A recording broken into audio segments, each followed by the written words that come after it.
Hello everyone, welcome to study tube. Plant physiology का हम लोगों ने पार्ट 1 देखा था, जिसमें हम लोगों ने कवर किया फोटोसिंथेसिस को। आज इस पार्ट 2 में हम लोग प्लांट हार्मोन्स के ऊपर सवालों को देखने वाले हैं, पादप हार्मोन के ऊपर सवालों को देखने वाले हैं। तो ये एनसीईआरटी सीरीज का 37वां चैप्टर है, जिसका ये पार्ट 2 है। पार्ट 1 में हम लोगों ने 50+ सवालों को किया था प्रकाश संश्लेषण के ऊपर। ये हमारा पार्ट 2 है और इसमें भी हम लोग 50 से ज़्यादा सवालों को कवर करेंगे।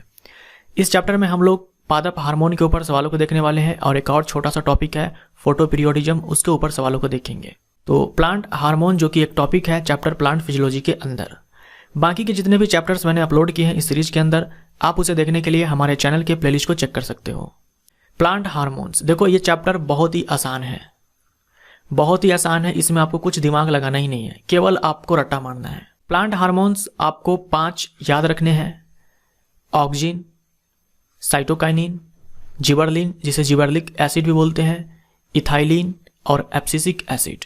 ये 5 हार्मोन्स हैं जो आपको अच्छे से ध्यान में रखने हैं। ये सारे प्लांट हार्मोन्स हैं। प्लांट हार्मोन को फाइटो हार्मोन भी कहा जाता है, तो ये चीज़ भी आप ध्यान में रखेंगे। फाइटो हार्मोन भी कहा जाता है प्लांट हार्मोन को। तो ये सारे जो हैं 5 ये फाइटो हार्मोन्स हैं। 3 पार्ट्स के अंदर हम लोग इसे बांटते हैं। पहला है ग्रोथ प्रमोटर्स, यानी जो वृद्धि करवाएगा प्लांट के अंदर। दूसरा है ग्रोथ इनहिबिटर, जो वृद्धि को रोकेगा। और तीसरा है जो दोनों की तरह बिहेव करता है, जैसे प्रमोटर के जैसे भी और इनहिबिटर के जैसे भी। तो जो ग्रोथ को केवल प्रमोट करेगा, यानी किसी न किसी प्रकार से ये वृद्धि को करवाएगा प्लांट के अंदर, तो इसे हम वृद्धि प्रोत्साहक हार्मोन बोलते हैं। इसमें ऑक्सिन हो गया, साइटोकाइनिन हो गया और जिबरलिन, ये सारे आते हैं। उसके बाद ग्रोथ इनहिबिटर जो वृद्धि को रोकेगा, ये है एब्सिसिक एसिड। इसे ए बी कहा जाता है शॉर्ट में, ठीक है। शॉर्ट में इसे ए बी कहा जाता है, एब्सिसिक एसिड। और एक है इथाइलिन, जो कि वृद्धि प्रमोटर और ग्रोथ प्रमोटर और ग्रोथ इनहिबिटर दोनों की तरह ये बिहेव करते हैं। इथाइलिन एकमात्र गैसियस पादप हार्मोन है। तो इस प्रकार हम इसे 3 कैटेगरीज के अंदर बांट देते हैं। जो भी आपने 5 हार्मोन्स देखे, इन सब को हम लोग बारी बारी से इन सारे ही हार्मोन्स के बारे में देखेंगे। Auxin, cytokinin, gibberellin, abscisic acid और इथाइलिन, सब के बारे में हम लोग एक साथ देखेंगे, थ्योरी वाला पार्ट, और उसके बाद सवालों को हम लोग करेंगे। तो सबसे पहले आ जाओ ऑक्सिन के ऊपर। ऑक्सिन के बारे में सबसे पहले देखते हैं। इस हार्मोन की खोज की चार्ल्स डार्विन और उनके बेटे ने। चार्ल्स डार्विन अपने बेटे के साथ इस हार्मोन की खोज की प्लांट से की, ठीक है, प्लांट से की। अब देखो एनसीईआरटी में एक लाइन मेंशन है कि सर्वप्रथम ऑक्सिन को मानव मूत्र से निकाला गया। तो ये चीज आप अच्छे से ध्यान में रखना कि कभी पूछ दे एग्जाम में आपके कि कौन सा हार्मोन है, कौन सा पादप हार्मोन है जिसे सबसे पहले मानव मूत्र से निकाला गया। तो ऑक्सिन ये पहला ऐसा पादप हार्मोन है जिसे मानव मूत्र से निकाला गया। लेकिन चार्ल्स डार्विन ने मानव मूत्र से नहीं खोजा, चार्ल्स डार्विन ने प्लांट से खोजा था। ये चीज आप ध्यान में रखना। ये कोई और ही वैज्ञानिक थे जिन्होंने मानव मूत्र से ऑक्सिन को ढूंढा था। अब जब हम ऑक्सिन बोलते हैं तो ये कोई एक केमिकल नहीं है, कोई एक रसायन नहीं है। ऑक्सिन के अंदर कई सारे रसायन आते हैं, कई सारे रसायन आते हैं जिनका बिहेवियर एक जैसा होता है, तो हम सबको बोलते हैं कि ये ऑक्सिन है। तो कुछ होते हैं प्राकृतिक और कुछ होते हैं जो वैज्ञानिक द्वारा लैब में बनाए जाते हैं। तो जो प्राकृतिक होते हैं उनमें आपको ये 2 ध्यान में रखने हैं, IAA एंड IBA, जो कि प्लांट्स के अंदर पाए जाते हैं। Indole acetic acid, indole butyric acid, ये नेचुरली प्लांट्स के अंदर पाए जाते हैं। उसके बाद देखो लैब के अंदर वैज्ञानिकों ने बनाया जिसे हम लोग बोलते हैं सिंथेटिक ऑक्सिन। सिंथेटिक ऑक्सिन ये आपको ध्यान में रखना है 2,4-D या फिर सिंपली 2,4-D आप ध्यान में रखो। इसका फुल फॉर्म जरूरी नहीं है, लेकिन ये आप ध्यान में रखना। Indole acetic acid and indole butyric acid, ये दोनों ही नेचुरल ऑक्सिन हार्मोन्स हैं। ये कहाँ मिलेगा प्लांट के अंदर?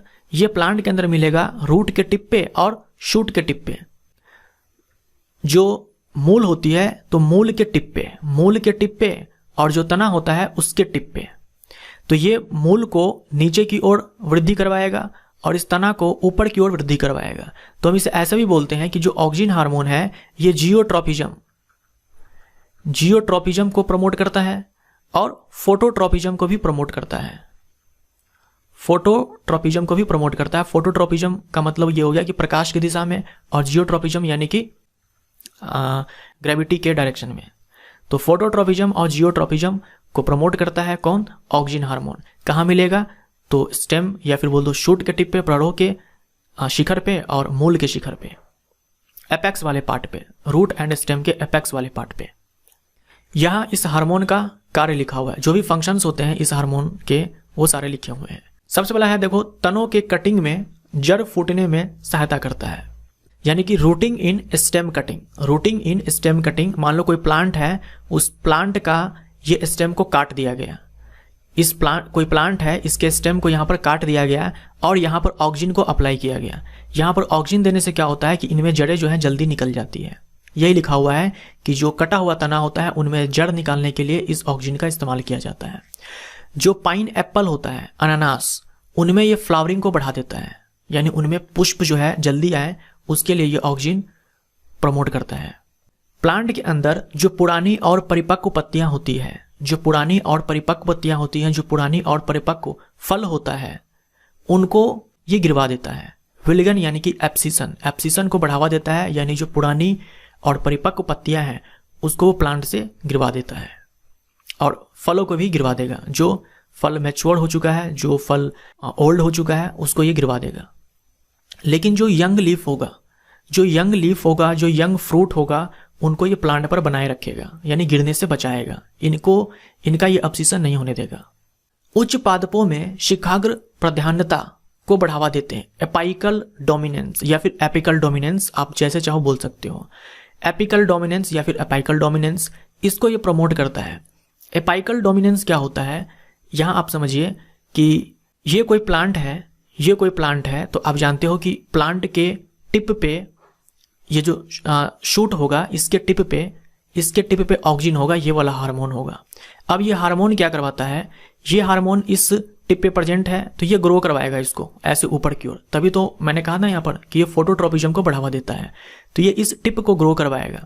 लेकिन इसके साथ ये जो हार्मोन है, ये जो ब्रांचेज निकलते हैं साइड से, तना पे जो ब्रांचेज निकलते हैं साइड से, शाखाएं निकलती है, उनको ये निकलने नहीं देते। ये ऑक्सीजन हार्मोन ये टिप को ग्रो करवाएगा, लेकिन साइड से जो पार्श्व शाखाएं निकलती है उसको ये निकलने नहीं देगा। यानी जो पत्तियां होती है और इसके बगल में जो बड होते हैं, इस बड से जो ब्रांच नया वाला बनता है उसको ये बनने नहीं देगा, केवल टिप को ग्रो करवाएगा, ये ऑक्सीजन हार्मोन।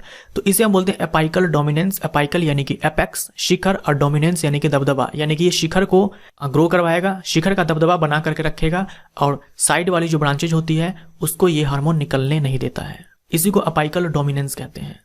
वहीं इस टिप को अगर काट दो, वहीं इस टिप को अगर यहाँ से काट दो जहां पर ऑक्सीजन हार्मोन बनता है, तो ये साइड से ब्रांचेज जो है निकलने स्टार्ट हो जाते हैं। और इस चीज का ना इस्तेमाल किया जाता है पार्क वगैरह में हैज बनाने के लिए, और जो चाय पत्ती का जो बागान होता है उनमें इस चीज का इस्तेमाल किया जाता है। टिप को काट दिया जाता है ताकि ब्रांचेज निकले। उसके बाद देखो, पार्थिनोकार्पिक को प्रेरित करना, जैसे कि टमाटर के अंदर, तो ये चीज आप ध्यान में रखना। जैसे कि टमाटर हो गया, और भी फ्रूट हो सकते हैं, उनमें ये पार्थिनोकार्पिक को प्रमोट करते हैं, यानी कि ऐसे फल बनाने में ये मदद करते हैं जिनमें बीज नहीं होता है। पार्थिनोकार्पिक जो फ्रूट होते हैं वो सीडलेस फ्रूट होते हैं, ये आप जानते हो। सीडलेस फ्रूट होते हैं, उनमें बीज नहीं होता है, क्योंकि वो बिना फर्टिलाइजेशन के, बिना निषेचन के फल बनते हैं। तो इस चीज में क्या है, अनिषेक फलन में ये ऑक्सीजन हार्मोन मदद करते हैं, उनका ये प्रोत्साहन करते हैं। तो ये ऑक्सीजन के बारे में बस इतनी सी बातें हैं जो आपको ध्यान में रखनी है। अब आते हैं साइटोकाइनिन के ऊपर और जिबरेलिन के ऊपर। तो सबसे पहले हम लोग देखते हैं यहाँ पर साइटोकाइनिन के बारे में। साइटोकाइनेसिस का मतलब होता है कोशिका द्रव्य का विभाजन। ये कोशिका है और ये न्यूक्लियस है, तो न्यूक्लियस का विभाजन होता है कैरियोकाइनेसिस, और ये कोशिका द्रव्य है, इसका विभाजन होता है साइटोकाइनेसिस। तो जो साइटोकाइनिन हार्मोन है ये साइटोकाइनेसिस करवाता है, मतलब कि कोशिका विभाजन करवाता है। ग्रुप डी के अंदर कई बार सवाल पूछा गया है कि कोशिका विभाजन कौन सा हार्मोन करवाता है। आपको याद रखना है साइटोकाइनिन करवाता है। कोशिका विभाजन में ऑक्सीजन का भी रोल होता है, ऑक्सीजन भी मदद करता है, लेकिन कोशिका विभाजन करने का जो श्रेय है ये साइटोकाइनिन के पास है, क्योंकि कोशिका द्रव्य को यही विभाजित करता है। अब जो साइटोकाइनिन है इसके अंदर भी कई सारे रसायन आते हैं। ये कोई एक रसायन नहीं है जिसे हम साइटोकाइनिन हार्मोन बोलते हैं, इसके अंदर भी कई सारे रसायन आते हैं। इसमें एक है काइनेटिन और दूसरा है जियाटिन। होते कई सारे हैं, लेकिन आपको मेनली ये दोनों ध्यान में रखने हैं, काइनेटिन और जियाटिन।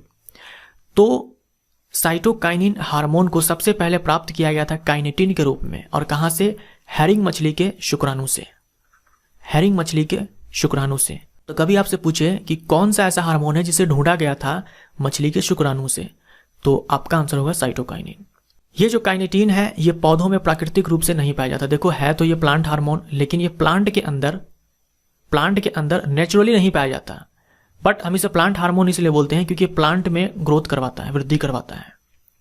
उसके बाद एक और है, देखो जियाटिन। जियाटिन ये नारियल के दूध रहे या फिर नारियल का पानी रहे। एनसीईआरटी में नारियल का दूध लिखा हुआ है, बट नारियल का पानी भी हो सकता है। नारियल का दूध यहाँ नारियल का पानी ही है। और मक्का की अस्थि कॉर्न कर्नेल में पाया जाता है, तो ये चीज भी आप ध्यान में रखेंगे। यह शिखाग्र प्रधानता को यानी कि अपाइकल डोमिनेंस से छुटकारा दिलाता है। अभी आपने यहां पर देखा कि जो ऑक्सिन हार्मोन है ये अपाइकल डोमिनेंस को प्रमोट करता है, बढ़ावा देता है।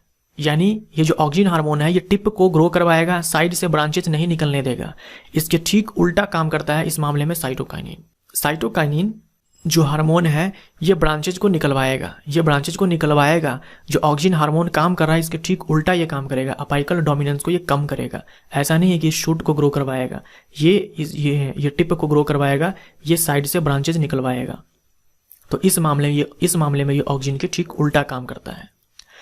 सेनेसेंस को देरी करने में मदद करता है। जो प्लांट है उसको जल्दी ये बूढ़ा नहीं होने देगा, यानी प्लांट के उम्र को जल्दी बढ़ने नहीं देगा, एजिंग को रोकेगा। अब हम लोग देखते हैं जिबरलिन के बारे में। तो जिबरलिन भी कोई एक केमिकल का नाम नहीं है। जिबरलिन के अंदर भी कई सारे केमिकल्स आते हैं जिसका नामकरण किया गया है GA1, GA2, GA3 इस तरह से। GA100 भी है। तो सबसे पहले खोजा गया GA3 को। इस GA3 को ये अक्ष की लंबाई को बढ़ाता है अंगूर के अंदर। ये चीज आप ध्यान में रखना, एनसीईआरटी में लिखा हुआ है अंगूर के अंदर। देखो जो भी आप यहां पर देख रहे हो सारे के सारे एनसीईआरटी में मेंशन है। एक एक लाइन जो है ये क्लास 11th के एनसीईआरटी से उठाया गया है। बीज अंकुरन को प्रेरित करता। जो बीज होता है, जो सीड होता है, ये सीड जर्मिनेट करवाता है। इस सीड का क्या करवाएगा? जर्मिनेशन करवाएगा। कौन? जिबरलिन। सेब और नाशपाती को उचित आकार और आकृति देता है। जो एप्पल होता है, जो पियर होता है, उसको एक प्रॉपर शेप एंड साइज देता है जिबरलिन। जड़ा अवस्था को रोकता है ताकि फल पेड़ पर अधिक समय तक रहे। जो एजिंग होता है यानी प्लांट को जल्दी ओल्ड नहीं होने देता है, प्लांट को जल्दी बूढ़ा नहीं होने देगा ये हार्मोन। यानी सेनेसेंस को लेकर के अगर बात करें तो जिबरलिन और साइटोकाइनिन ये दोनों एक ही काम करते हैं। यहां भी देखो सेनेसेंस को देरी करने में मदद करता है और ये भी क्या है? सेनेसेंस को रोकने का काम करता है। GA3 का प्रयोग शराब उद्योग में माल्टिंग की गति को बढ़ावा देता है। जो अल्कोहल इंडस्ट्री होता है जहां शराब को बनाया जाता है उसमें बार्ले सीड का इस्तेमाल होता है। बार्ले बोले तो जौ का इस्तेमाल होता है। इस बार्ले सीड को ना सबसे पहले करवाया जाता है जर्मिनेट। ये जो बार्ले सीड है इसको करवाया जाता है जर्मिनेट। इसको जर्मिनेट करवा करके इसको ड्राई किया जाता है। यानी अब जो ड्राई सीड है, ये जो ड्राई सीड है ये जर्मिनेटेड है। अब जो ड्राई जर्मिनेटेड सीड है यानी कि जो शुष्क अंकुरित बीज है, ये बार्ले का जो बीज है जो कि शुष्क है और अंकुरित है, इसे कहा जाता है माल्ट। और इस पूरे प्रोसेस को माल्टिंग कहा जाता है। इस बार्ले सीड के अंदर होता है स्टार्च। अब ये जो सीड जर्मिनेट कर चुका है इसमें होता है ग्लूकोज। तो ये जो पूरा प्रोसेस है ना इसी को माल्टिंग कहा जाता है और इसको ये प्रमोट करता है, इसको तेजी से करवा देगा ये जिबरलिन हार्मोन। गन्ने की लंबाई को बढ़ाता है। गन्ना में आप जानते हो ये आपको नोड दिखते हैं, तो ये जो जिबरलिन हार्मोन है ये क्या करवाएगा? ये जो दो आपने नोड देखा यहाँ पे, एक ये वाला, इसके बीच की जो लंबाई है इसको ये बढ़ा देगा। यानी जो पर्व संधि है इसकी लंबाई को ये बढ़ा देगा। तो ये चीज आप ध्यान रखना, कभी पूछे कि पर्व संधि के बीच के लंबाई को कौन बढ़ाता है, इंटरनोड्स जो होते हैं उनके लंबाई को कौन सा हार्मोन बढ़ाता है? आपका आंसर जिबरलिन होगा। चुकंदर और पत्ता गोभी में बोल्टिंग को बढ़ावा देता है, यानी बोल्टिंग को प्रमोट करता है। तो बोल्टिंग और माल्टिंग इन दोनों को प्रमोट करता है कौन? Gibberellin hormone. ये पत्ता गोभी और चुकंदर के अंदर देखा जाता है। आप केवल ये दोनों वर्ड्स ध्यान में रखो, माल्टिंग और बोल्टिंग। ये दोनों ही वर्ड्स ध्यान में रखने हैं और ये भी याद रखने हैं कि जिबरलिन हार्मोन इन दोनों को प्रमोट करता है। अब आते हैं इथाइलिन के ऊपर। जो हमारा फोर्थ हार्मोन है वो है इथाइलिन। ये एकमात्र गैसियस हार्मोन है, ये आप अच्छे से ध्यान में रखेंगे। ये एकमात्र गैसियस पादप हार्मोन है, गैसियस प्लांट हार्मोन है। पकते हुए फल द्वारा भारी मात्रा में संश्लेषित होता है। जो फ्रूट राइप कर रहा है उनमें ये सबसे ज्यादा बनता है। ये इथाइलिन क्या करवाएगा? जो पत्तियां और फल होते हैं उनको ये जल्दी बूढ़ा करेगा और जल्दी पेड़ से गिरवा भी देगा। ये इथाइलिन का काम है। फलों को पकने के लिए फ्रूट राइपनिंग में इनका काफ़ी ज़्यादा प्रभावी होते हैं, काफ़ी ज़्यादा इफेक्टिव होते हैं फ्रूट राइपनिंग में ये हार्मोन। क्लाइमेक्टेरिक श्वसन करवाता है, ये जो हार्मोन है ये क्लाइमेक्टेरिक रेस्पिरेशन करवाता है। देखो क्लाइमेक्टेरिक एक स्टेज होता है फल के पकने में। फल के पकने में एक ऐसा स्टेज आता है जिसे क्लाइमेक्टेरिक कहा जाता है। जब ये स्टेज आता है उस समय देखा यह गया कि कार्बन डाइऑक्साइड का उत्सर्जन ज़्यादा होता है। कार्बन डाइऑक्साइड का उत्सर्जन क्या है, ज़्यादा होता है। और ये कार्बन डाइऑक्साइड का उत्सर्जन ज़्यादा होता है, इसका मतलब क्या हुआ कि उस दौरान ये जो रेस्पिरेशन रेट है ये बढ़ गया। तो इसी रेस्पिरेशन को हम लोग यहाँ पर बोलते हैं क्लाइमेक्टेरिक रेस्पिरेशन। मूंगफली में बीज और आलू कलिका प्रसुप्ति, यहाँ लिख लेना, प्रसुप्ति को तोड़ता है। यानी पीनट के अंदर सीड डोरमेंसी को और आलू का जो ट्यूबर होता है उसके अंदर बड डोरमेंसी को तोड़ता है। तो बीज प्रसुप्ति को भी तोड़ेगा मूंगफली के अंदर, और आलू के अंदर जो कलिका प्रसुप्ति है इसको भी तोड़ेगा इथाइलिन हार्मोन। इसके अलावा कुछ और पॉइंट्स हैं। रूट का ग्रोथ करवाएगा और रूट हेयर्स को बनवाएगा। जो रूट्स होते हैं इसको ये ग्रोथ करवाएगा, जो रूट होते हैं इसको ये ग्रोथ करवाएगा, और जो रूट हेयर्स आप जानते हो, मूल रोम जो आप जानते हो, इसको ये बनवाने में मदद करता है इथाइलिन। आम में फ्लावरिंग को बढ़ावा देता है, आम के अंदर फूल आए इसके लिए ये काम करता है। एग्रीकल्चर के अंदर सबसे ज़्यादा उपयोग होने वाला हार्मोन है इथाइलिन, बट ये गैसियस हार्मोन है तो ये गैसियस फॉर्म में कम इस्तेमाल होता है और एक्वस फॉर्म में यानी कि जलीय रूप में ज़्यादा इस्तेमाल होता है। जलीय रूप है इसका एथिफोन, ठीक है, एथिफोन ये जलीय रूप है इसका इथाइलिन का, यानी इसी एथिफोन से इथाइलिन निकलता है धीरे धीरे और इसी का इस्तेमाल होता है एग्रीकल्चर में सबसे ज़्यादा। खीरा में मादा पुष्प को बढ़ावा देता है, तो कुकम्बर के अंदर मेल फ्लावरिंग को यह बढ़ावा देता है। तो ये सारे काम है इथाइलिन के। अब है एक लास्ट हमारा ABA यानी कि एब्सिसिक एसिड। एब्सिसिक एसिड इसे स्ट्रेस हार्मोन भी कहा जाता है। स्ट्रेस हार्मोन इसलिए कहा जाता है कि जब प्लांट स्ट्रेस में होता है, तनाव में होता है, तब ये हार्मोन अपना काम करता है। ये क्या करवाएगा, रंध्रों को बंद करवाते हैं। ये जो हार्मोन है ये रंध्रों को, जो स्टोमेटा होते हैं पत्तियों पर, इसको ये बंद करवाएगा। देखो जब स्टोमेटा खुला होगा तो इससे वाटर का लॉस हो जाएगा। तो जो डेजर्ट प्लांट्स होते हैं या फिर जो जेरोफाइट्स होते हैं, जहाँ पानी की कमी होती है, ये प्लांट तो नहीं चाहते हैं कि स्टोमेटा से पानी बाहर चला जाए, लेकिन अगर स्टोमेटा खुला रहा तो पानी जरूर बाहर चला जाएगा। तो ये जो एब्सिसिक अम्ल है ये इस स्टोमेटा को बंद कर देगा ताकि पानी का लॉस नहीं हो। और जो जेरोफाइट्स होते हैं वो हमेशा वाटर स्ट्रेस कंडीशन में होते हैं, तो वहाँ पर ये एब्सिसिक एसिड अपना काम करते रहते हैं। बीज अंकुरण का निरोध करते हैं, यानी ये सीड जर्मिनेशन को रोकेगा। यानी सीड जो है इसको जर्मिनेट नहीं होने देगा, यानी जो बीज है इसको ये अंकुरित नहीं होने देगा। जिबरेलिक एसिड में आपने देखा वो सीड डोरमेंसी को तोड़ता है, लेकिन ये सीड डोरमेंसी को प्रमोट करता है। ये सीड को जल्दी जर्मिनेट नहीं होने देगा, बीज को जल्दी अंकुरित नहीं होने देगा। तो जिबरेलिक अम्ल के लिए, यानी जिबरलिन जो हार्मोन है उसके लिए ये एक विरोधक है, यानी कि एंटागोनिस्टिक है। जिबरलिन जो एब्सिसिक एसिड है ये एंटागोनिस्टिक है, किसके लिए, जिबरलिन के लिए। एंटागोनिस्टिक का मतलब ये होता है ठीक उल्टा काम करना। जो जिबरेलिक एसिड है ये सीड को जर्मिनेट करवाता है, जो एब्सिसिक एसिड है ये सीड को जर्मिनेट नहीं होने देता है। तो ये दोनों ही ठीक उल्टा है, तो हम बोलते हैं कि ये दोनों हार्मोन एक दूसरे का एंटागोनिस्टिक है सीड डोरमेंसी को तोड़ने के मामले में। ये आप देख रहे हो, ये सीड देखो जर्मिनेट कर चुका है, धीरे धीरे ये देखो प्लांट बन रहा है। तो यही चीज नहीं होने देगा कौन, एब्सिसिक एसिड, और यही चीज करवाएगा कौन, जिबरेलिक एसिड। तो ये दोनों ठीक उल्टा होते हैं सीड जर्मिनेशन के मामले में। तो ये हम लोगों ने देखा इन सारे हार्मोन्स के बारे में। अब हम लोग करेंगे सवालों को। निम्न में कौन एक पादप हार्मोन नहीं है, इनमें से कौन एक प्लांट हार्मोन नहीं है। प्लांट हार्मोन को फाइटो हार्मोन भी कहा जाता है। ऑक्सिन है, जिबरलिन है, इंसुलिन नहीं है, तो सी हमारा राइट आंसर, इथाइलिन भी है।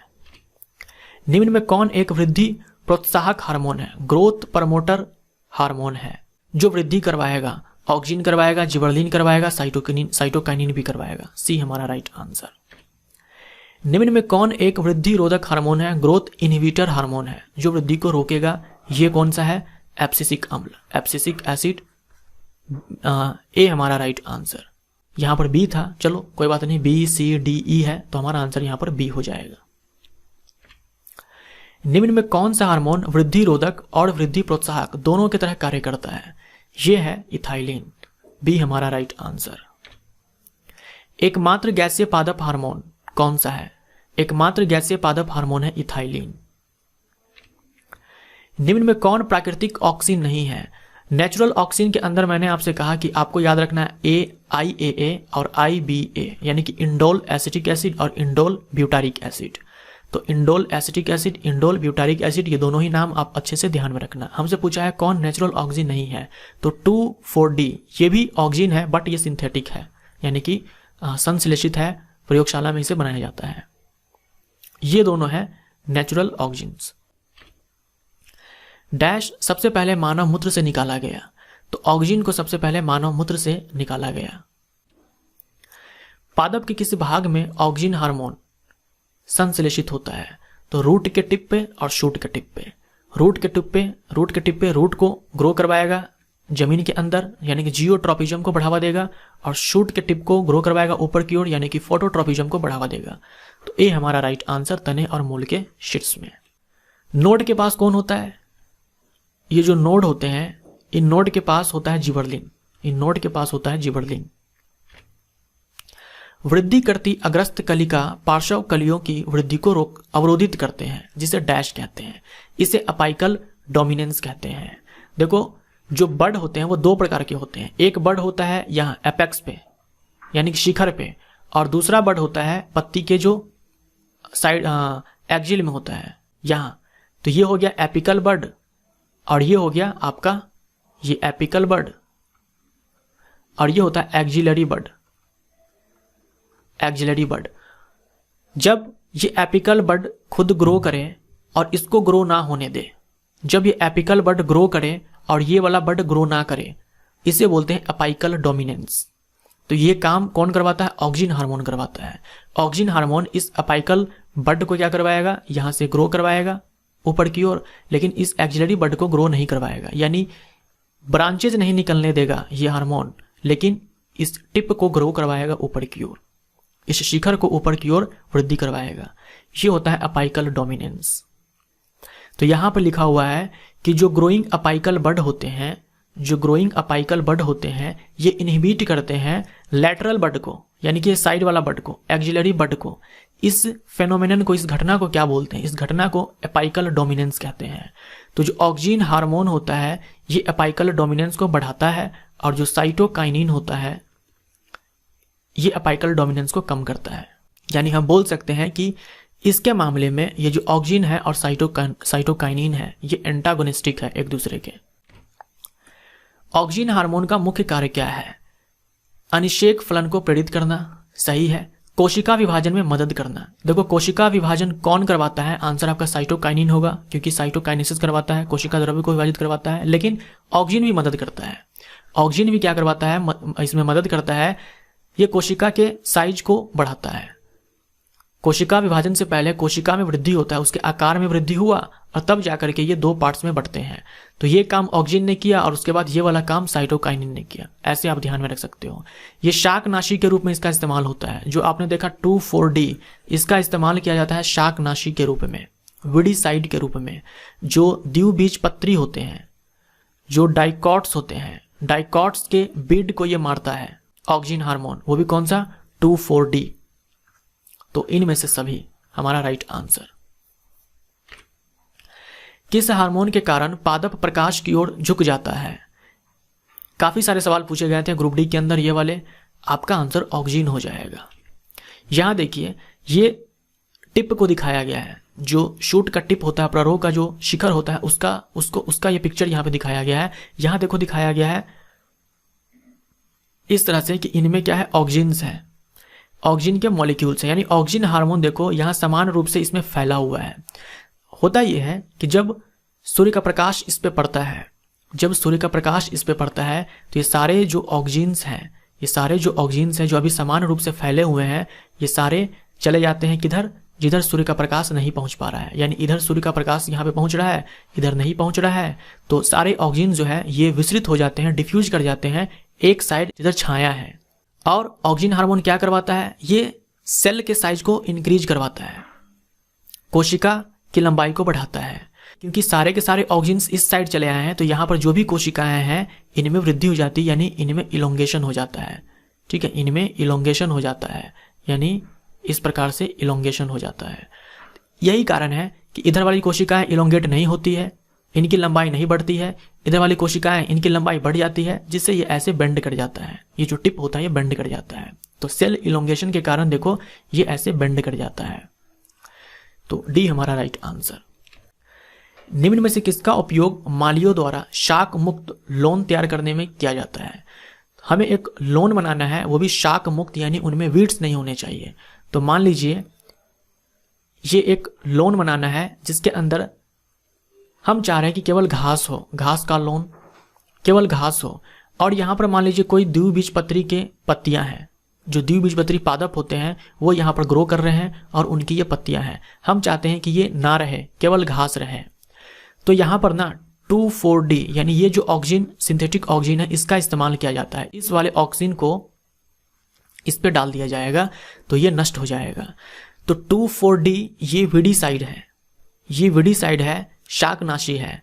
लेकिन ये नाश किसको करेगा, केवल द्विबीजपत्री को, एक बीजपत्री को नहीं। घास एक बीजपत्री पादप है, इसलिए घास को बिना नुकसान पहुंचाए जो द्विबीजपत्री पादप की जो पत्तियां होती हैं उन सबको ये नष्ट कर देता है। निम्न में किसे एजेंट ऑरेंज कहा जाता है। एजेंट ऑरेंज के बारे में आप ध्यान रखेंगे, एजेंट ऑरेंज ये कहा जाता है 2,4-D को, 2,4-D को एजेंट ऑरेंज कहा जाता है। ऑक्सीजन हार्मोन की खोज किसने की। ऑक्सीजन हार्मोन की खोज की चार्ल्स डार्विन और उनके बेटे ने, जिनका नाम है फ्रांसिस डार्विन। तो इन दोनों ने मिलकर ऑक्सीजन हार्मोन की खोज करी थी। डैश व्यापक रूप से चाय रोपण और हेज मेकिंग बनाने में लागू होती है। यहां आप देखो यही है हेज मेकिंग। इस तरह की जो संरचनाएं देखते हो इसी को बोलते हैं हेज। तो यहां देखो ये बंदा क्या कर रहा है, ये बंदा एक बड़ा सा कैंची लिया हुआ है और कुछ काट रहा है। तो ये काट क्या रहा है, काट रहा है ये टिप को, क्योंकि जब तक ये टिप को नहीं काटेगा तब तक एपाइकल डोमिनेंस यहां पे काम करेगा। ये टिप को इसीलिए काट रहा है ताकि जो ये टिप है ये लंबा ना हो, क्योंकि ये ज़्यादा लंबा हो जाएगा, जो प्लांट है वो ज़्यादा लंबा हो जाएगा। तो ये नहीं चाहता कि ये ज़्यादा लंबा हो, लेकिन ये चाहता है कि ब्रांचेज निकले। ब्रांचेज निकलने के कारण ही ये वाली संरचनाएं इस तरह से आएंगी। ये चाह रहा है कि ये ब्रांचेज निकले, तो ब्रांचेज निकलने के लिए जरूरी है कि जहाँ पे ऑक्सीजन बन रहा है उसको काट दो, क्योंकि ऑक्सीजन यहाँ पे टिप को ग्रो करवाएगा, ब्रांच को नहीं बनने देगा। तो इसे बोलते हैं शिर छेदन, डीकैपिटेशन। ए हमारा राइट आंसर। ये क्या कर रहा है, शिर छेदन कर रहा है। और जो चाय का बागान होता है वहां पर भी यही किया जाता है कि जो टी प्लांट होता है उसके टिप को काट दिया जाता है ताकि नीचे ब्रांचेज निकले, नीचे ब्रांचेज निकले और इन ब्रांचेज में ही पत्तियां रहें, ऊपर ज्यादा लंबा ये जो प्लांट है ये ग्रो ना करे। तने की लंबाई को बढ़ाता है। देखो तने की जो लंबाई है उसको ऑक्सीजन भी बढ़ा सकता है, जिबरेलिन भी बढ़ा सकता है। ऑक्सीजन जैसे मान लीजिए ये प्लांट है, मैंने यहाँ पर दो नोड बना दिया, एक ए है और एक बी है। ऑक्सीजन जब इस प्लांट, इस तने की लंबाई को जब बढ़ाएगा तो होगा ये कि ये बी यहीं पे होगा, ये ए यहीं पर होगा, यानी इन दोनों की बीच की जो दूरी है उनमें कोई परिवर्तन नहीं आएगा, लेकिन ये लंबाई इसका बढ़ जाएगा, इस तने की लंबाई को बढ़ जाएगा, क्योंकि ऑक्सीजन ये टिप को ग्रो करवाता है, ये टिप को ग्रो करवाता है। जिबरलिन भी लंबाई को बढ़ाएगा, लेकिन इसमें अंदर ये होगा, मान लीजिए ये ए है ये बी है, जब जिबरलिन लंबाई को बढ़ाएगा तो ये ए और बी के बीच की जो दूरी है वो बढ़ जाएगी। यानी जिबरलिन भी लंबाई को बढ़ाया, लेकिन ये पर्व संधि की लंबाई को बढ़ा करके, ऑक्सीजन लंबाई को बढ़ाया ये शिखर की लंबाई को बढ़ा करके। तो इन दोनों में अंतर है। हमसे सिंपली पूछा है तने की लंबाई को बढ़ाता है, तो मेरे ख्याल से ये सवाल पूछा भी गया है ग्रुप डी के अंदर। आप इसका आंसर जिबरलिन देंगे, सी हमारा राइट आंसर। जिबरलिन आप इसका आंसर देंगे अगर इस तरह से सवाल पूछ दे तो। अगर सवाल से क्लियरली पता चले कि ये वाली लंबाई है या ये वाली लंबाई है, पर्व संधि के बीच की लंबाई बोल दे, तब तो क्लियरली है कि जिबरलिन ही होगा, बट ऐसे भी पूछ दे तो आप जिबरलिन के साथ जाना। पादप हार्मोन जिबरलिन को प्राप्त किया जाता है। पादप हार्मोन जिबरलिन को प्राप्त किया जाता है एक तो हायर प्लांट से, उच्च पादप से, और फंजाई से यानी कि कवक से। हमारा आंसर यहां पर कवक हो जाएगा। जिबरेलिन का मुख्य कार्य क्या है? बीज को अंकुरित करवाएगा। ये एब्सिसिक एसिड ये अंकुरित नहीं होने देता है, बट ये बीज को अंकुरित करवाएगा। गन्ने की लंबाई को बढ़ाएगा, जो पर्व संधि है इसके लंबाई को बढ़ा करके। बीज अंकुरन को रोकना, सीड डोरमेंसी को प्रमोट करना, प्रमोट सीड डोरमेंसी, तो सीड डोरमेंसी को ब्रेक करना ये काम है जिबरेलिन का, इसको प्रमोट करना ये काम है एब्सिसिक एसिड का। सी हमारा राइट आंसर, ये कार्य नहीं है। और सेनेसेंस को रोकना यानी कि एजिंग को रोकना, जल्दी पेड़ को बूढ़ा नहीं होने देना है, ये काम भी जिबरेलिन का है।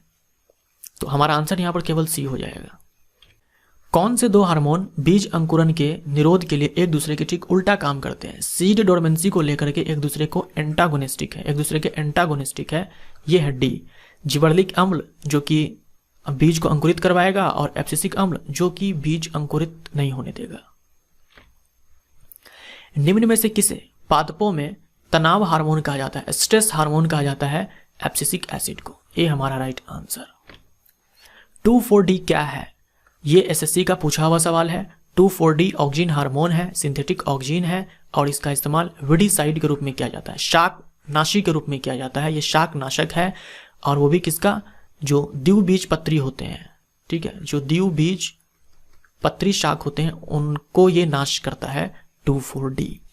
पौधों में रंध्रों को बंद होने के लिए प्रोत्साहित करता है, तो स्टोमेटा को क्लोज करवाता है एब्सिसिक एसिड। ये हमारा राइट आंसर। पादपों में कोशिका द्रव्य का विभाजन करवाता है, साइटोकाइनेसिस करवाता है। साइटोकाइनेसिस यानी कि साइटोप्लाज्म का डिवीजन, ये करवाता है साइटोकाइनिन। या फिर बोल दे कोशिका विभाजन कौन करवाता है? आंसर आपका साइटोकाइनिन। डैश हार्मोन कोशिका विभाजन वाले क्षेत्र जैसे कि तरुण फलों और विकासशील प्ररोह कलिकाएं जो होती है उनमें अधिक सांद्रता में पाया जाता है। इनमें से कौन सा हार्मोन है जो उन क्षेत्रों में अधिक पाया जाता है जहां रैपिड सेल डिवीजन हो रहा होता है, जैसे कि यंग फ्रूट हो गया और जो डेवलपिंग शूट बड हो गया। जो बड जहां से शूट बननी है, जहां से ब्रांचेज निकलनी है, उनमें जो यंग फ्रूट होता है उनमें, तो इन सब में क्या है? कोशिका विभाजन हो रहा होता है। तो यहाँ पर कौन सा हार्मोन है जो कि अधिक मात्रा में बनता है? आंसर आपका साइटोकाइनिन हो जाएगा। जहां सेल डिवीजन हो रहा है, कोशिका विभाजन हो रहा है, वहां पर साइटोकाइनिन होगा। साइटोकाइनिन का मुख्य कार्य क्या है? साइटोकाइनिन का मुख्य कार्य क्या है? सेल डिवीजन, कोशिका विभाजन को प्रमोट करना, एपाइकल डोमिनेंस को तोड़ना, सही है। पत्ती के जड़ा अवस्था को देर करना, यह भी सही है। ये सारे के सारे कार्य सही है। निम्न में से किस यहां विटामिन काट दो, यहां लिख लेना हार्मोन, ठीक है, हार्मोन। निम्न में से किस हार्मोन को हेरिंग मछली के शुक्राणु से खोजा गया था? हेरिंग मछली के शुक्राणु से खोजा गया था काइनिटीन को, जो कि साइटोकाइनिन है। निम्न में कौन नारियल दूध में पाया जाता है? कोकोनट मिल्क बोल दे या फिर कोकोनट वाटर बोल दे, ये कौन सा हो जाएगा? जिएटिन। बी हमारा राइट आंसर। ये क्या है? साइटोकाइनिन। डैश पत्तियों में हरित लवक के उत्पादन में मदद करता है, तो जो क्लोरोप्लास्ट होता है, जो क्लोरोप्लास्ट होता है, हरित लवक होता है, इसका भी ये डिवीजन करवाता है, इसको भी ये विभाजित करवाता है। तो एक क्लोरोप्लास्ट से दो क्लोरोप्लास्ट हो जाएगा, ये कौन करवाएगा? साइटोकाइनिन। ए हमारा राइट आंसर। तो यही लिखा हुआ यहाँ पर कि हरित लवक के उत्पादन में मदद करता है, यानी क्लोरोप्लास्ट का डिवीजन करवाता है साइटोकाइनिन। गन्ने की लंबाई को बढ़ाता है ताकि अधिक शर्करा प्राप्त हो सके, ज्यादा शुगर प्राप्त हो सके, इसके लिए जो गन्ने की लंबाई है इसको बढ़ा देता है। और गन्ने में लंबाई कैसे बढ़ती है? पर्व संधि की लंबाई बढ़ती है, यानी जो पर्व होते हैं उनके बीच की लंबाई बढ़ती है, जो कि जिबरेलिन करवाता है। डी हमारा राइट आंसर। अनानास में पुष्पन को बढ़ाता है, जबकि टमाटर में अनिषेक फलन को प्रेरित करता है। तो पाइन एप्पल के अंदर फ्लावरिंग करवाता है और टमाटो के अंदर पार्थिनोकार्पी करवाता है। ये कौन है? ऑक्सीन। बी हमारा राइट आंसर। शराब उद्योग में माल्टिंग की गति को बढ़ाने के लिए उपयोग किया जाता है। शराब उद्योग में माल्टिंग की गति को बढ़ाने के लिए उपयोग किया जाता है, ये है जिबरेलिन। एथिफोन किसका स्रोत है? एथिफोन से इथाइलिन मिलेगा, एथिफोन से इथाइलिन मिलेगा। इथाइलिन को ही एथीन कहा जाता है। इथाइलिन बोल दे या फिर एथीन बोल दे। बी हमारा राइट आंसर। फल को पकाने के लिए बहुत प्रभावी है, तो काफी ज्यादा इफेक्टिव है फ्रूट्स राइपनिंग के अंदर इथाइलिन। कृषि में सबसे अधिक उपयोग होने वाला हार्मोन है, यह है एथीन। एथीन बोल दे या फिर इथाइलिन बोल दे, ये एक ही चीज़ है। ए हमारा राइट आंसर। और एथीफोन के रूप में इस्तेमाल होता है सबसे ज़्यादा, ठीक है, एथीफोन के रूप में इसका इस्तेमाल होता है। इथाइलिन हार्मोन का कार्य नहीं है। खीरा में मादा पुष्प को बढ़ाना ये इसका कार्य है। आपने ये भी देखा कि मूल वृद्धि और जो मूल रोम होते हैं, मूलों की वृद्धि करवाते हैं और मूल रोम के बनने में मदद करते हैं। तो रूट ग्रोथ को प्रमोट करते हैं और जो रूट हेयर्स बनते हैं उनका ये फॉर्मेशन करवाते हैं। बीज और कलिका प्रसुप्ति को तोड़ना, बीज और कलिका प्रसुप्ति को तोड़ना।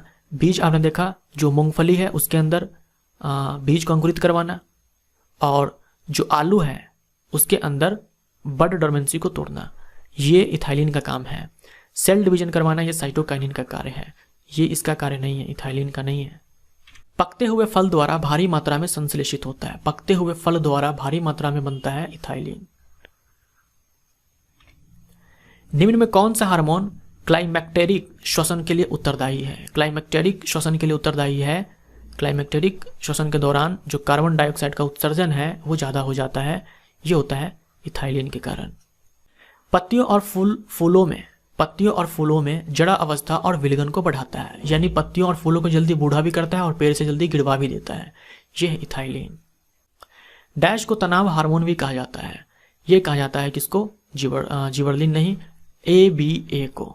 इसमें कोई विकल्प नहीं है। मेरे ख्याल से ये सवाल रिपीट हो चुका है, तो वैसे कोई बात नहीं है, लेकिन इस सवाल का जवाब इनमें से कोई नहीं है। इसका आंसर एब्सिसिक एसिड हो जाएगा। स्ट्रेस हार्मोन कहा जाता है एब्सिसिक एसिड को। डैश बीज अंकुरन का निरोध करता है, तो सीड डोर्मेंसी को प्रमोट करता है, सीड डोर्मेंसी को प्रमोट करता है। इसका भी आंसर हो जाएगा एब्सिसिक एसिड। एब्सिसिक एसिड यहां लिख लेना, एब्सिसिक एसिड। इनमें से कोई आंसर नहीं है। सीड डोर्मेंसी को प्रमोट करता है, तोड़ता नहीं है। यहां लिखा है प्रमोट करता है, यानी बीज को अंकुरित नहीं होने देता है, तो आंसर हो जाएगा एब्सिसिक अम्ल। इनमें से कोई नहीं होगा। अब एक छोटा सा टॉपिक है फोटो पीरियोडिज्म। देखो, फोटोट्रॉपिज्म नहीं है, फोटो पीरियोडिज्म है। फोटो यानी कि प्रकाश और पीरियोडिज्म यानी कि अवधि, प्रकाश की अवधि। कुछ पादप ऐसे होते हैं जिनमें पुष्प का आना इस बात पर निर्भर करता है कि वो प्लांट को कितने अवधि तक प्रकाश मिल रहा है। कुछ पादप ऐसे होते हैं जिनमें फूलों का आना इस बात पर निर्भर करता है कि वो प्लांट को कितने समय के लिए प्रकाश मिल रहा है, कितने अवधि के लिए प्रकाश मिल रहा है। तो इसी को कहा जाता है फोटो पीरियोडिज्म। जब पादप में पुष्पन दिन और रात की अवधि द्वारा नियंत्रित होता है, इसे कहा जाता है दीप्तिकालिता। इसे क्या कहा जाता है? दीप्तिकालिता। ठीक है, इसे दीप्तिकालिता कहा जाता है। ऐसे प्लांट्स जिनमें फ्लावरिंग जो है ये कंट्रोल किया जाता है डे और नाइट के ड्यूरेशन से, इसे फोटो पीरियोडिज्म कहा जाता है। देखो, अगर ज़्यादा समय के लिए प्रकाश चाहिए, यानी कि प्रकाश नहीं चाहिए कम समय के लिए, उल्टा भी बोल सकते हैं। तो इस प्रकार से ये 3 प्रकार के प्लांट होते हैं। एक को कहा जाता है अल्प प्रदीप्तकाली पौधा, अंग्रेजी में इसे बोलेंगे शॉर्ट डे प्लांट। ठीक है, short day plant. Short day plant का मतलब ये हुआ कि इस वाले प्लांट को जो प्रकाश है वो कम अवधि के लिए चाहिए। इस वाले प्लांट को प्रकाश कम अवधि के लिए चाहिए, वो भी किसके लिए? फूल आने के लिए। फूल आने के लिए इस वाले प्लांट को कम अवधि के लिए प्रकाश चाहिए। जैसे कि चावल हो गया, चावल जो है ये शॉर्ट डे प्लांट है। चावल के अंदर फूल आने के लिए प्रकाश कम अवधि के लिए चाहिए। प्रकाश कम अवधि के लिए चाहिए तो हम इसका उल्टा बोल सकते हैं कि जो रात वाली जो अवधि होती है वो लंबी होनी चाहिए। अब देखो, एक है दीर्घ प्रदीप्तकाली पौधा। दीर्घ प्रदीप्तकाली पौधा इसे बोलते हैं लॉन्ग डे प्लांट, शॉर्ट में LDP, लॉन्ग डे प्लांट। जैसे कि गेहूं, तो जो भी लॉन्ग डे प्लांट होते हैं उनमें फूल आने के लिए प्रकाश अधिक अवधि के लिए चाहिए होता है, यानी कि जो लाइट है वो अधिक ड्यूरेशन, ज़्यादा ड्यूरेशन तक चाहिए होता है ताकि उसमें फूल आए। तो अगर प्रकाश अधिक अवधि के लिए चाहिए, यानी जो रात का समय है वो कम अवधि का होना चाहिए। और एक होता है day neutral plant. Day neutral plant जैसे कि टमाटर। डे न्यूट्रल प्लांट के अंदर फूलों का आना इस बात पर बिल्कुल भी निर्भर नहीं करता कि उसको प्रकाश कितनी अवधि के लिए चाहिए।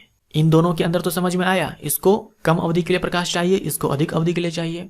डे न्यूट्रल प्लांट के अंदर जो है फूलों का आना और प्रकाश के अवधि के बीच कोई संबंध नहीं है। इनका अपना एक टाइम होता है, जब फूल आना होता है तब आ जाता है, प्रकाश अवधि से कोई लेना देना नहीं है। इसे हम डे न्यूट्रल प्लांट बोलते हैं, जैसे कि टमाटर।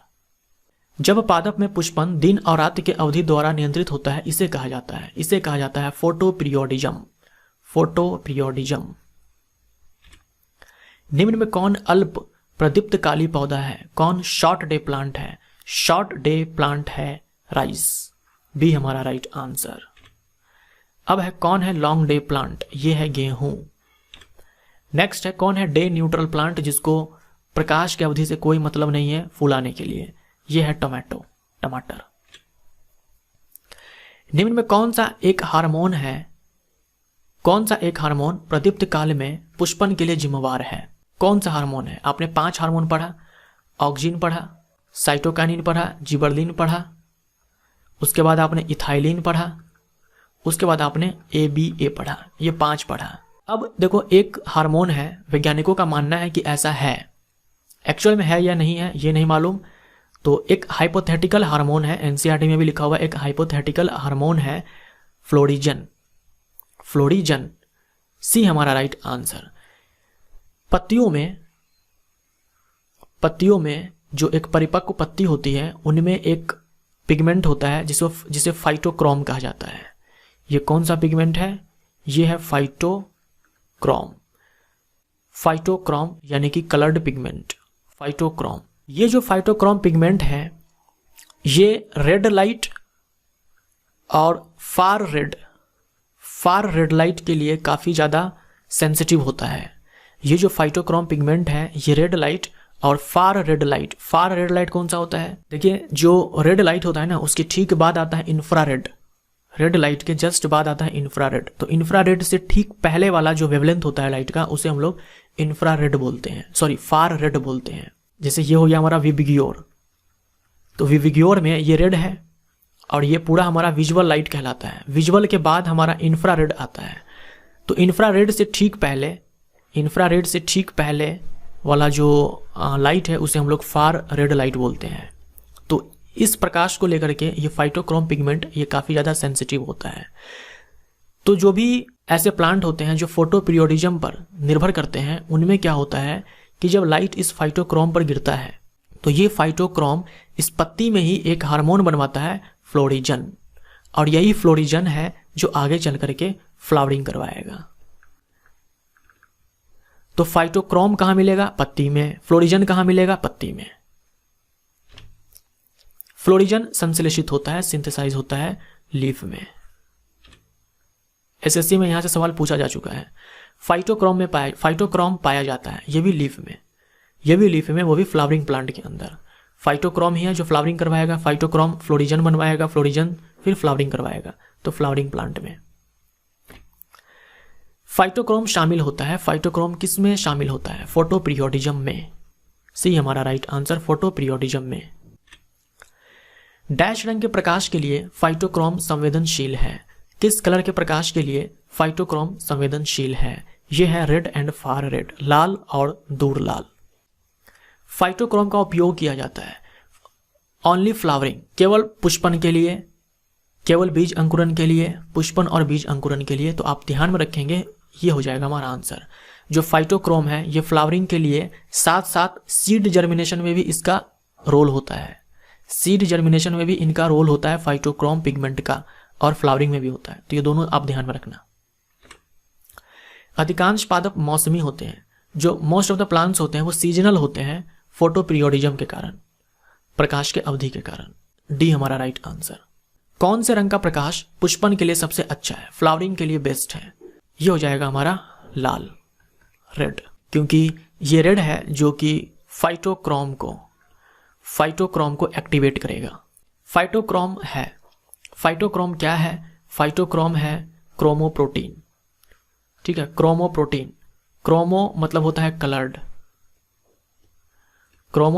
कलर्ड, रंगीन, और प्रोटीन का मतलब प्रोटीन, तो कलर्ड प्रोटीन है फाइटोक्रोम। क्रैस्कोग्राफ से मापा जाता है। क्रैस्कोग्राफ से क्या मापा जाता है? क्रैस्कोग्राफ से मापा जाता है प्लांट ग्रोथ, पौधों में कितनी वृद्धि हुई, इस बात को पता लगाया जाता है क्रैस्कोग्राफ नामक यंत्र से। तो ये हमारा जो टॉपिक है प्लांट हार्मोन, ये समाप्त होता है। मिलते हैं अगले टॉपिक में प्लांट फिजियोलॉजी के अंदर। Thank you so much.